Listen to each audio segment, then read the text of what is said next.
Сценарий қатты. Осы сценарий болмаса, YouTube болмайды. Сіздер успешный бола алмайсыздар. Осыдан басталады бәрі. Любой нәрсе бір жерден басталады. Тамырдан өсіп шығады ғой нәрсе. Тамыр болмаса, анау өспейді ғой ағаш.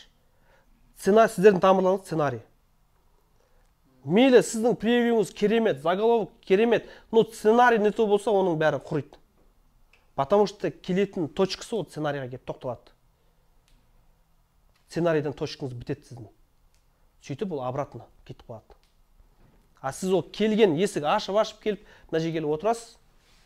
Іздеген жеріңіз бұл болмаса, сіз шығып кетесіз. Или мында жерде сізге пайдалы немесе қызықсыз болса, тағы шығып кетесіз.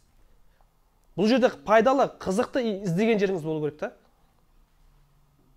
Любой кезде. Сол үшін де келдіңіз, отырдыңыз, потому что сіздерге керекті болғаннан кейін, қызықты болғаннан кейін, пайдалы болғаннан кейін осы жерде отырсыздар да.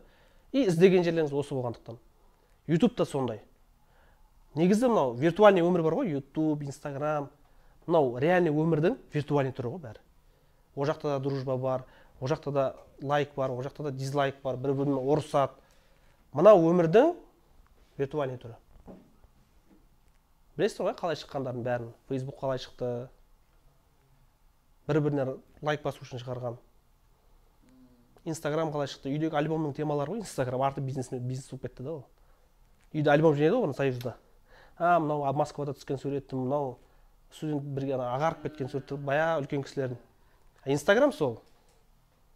WhatsApp сол бір-біріне хат жазғысы келеді. Хат жазады, Америкаға жіберем, Россияға жіберем, армияға да ағама жіберем, ініме жіберем. Оның WhatsApp сол да. Сол үшін де сіздердегі жаңағыдай сценарий дерзкий болу керек, сіздер ұмытпаңыздар.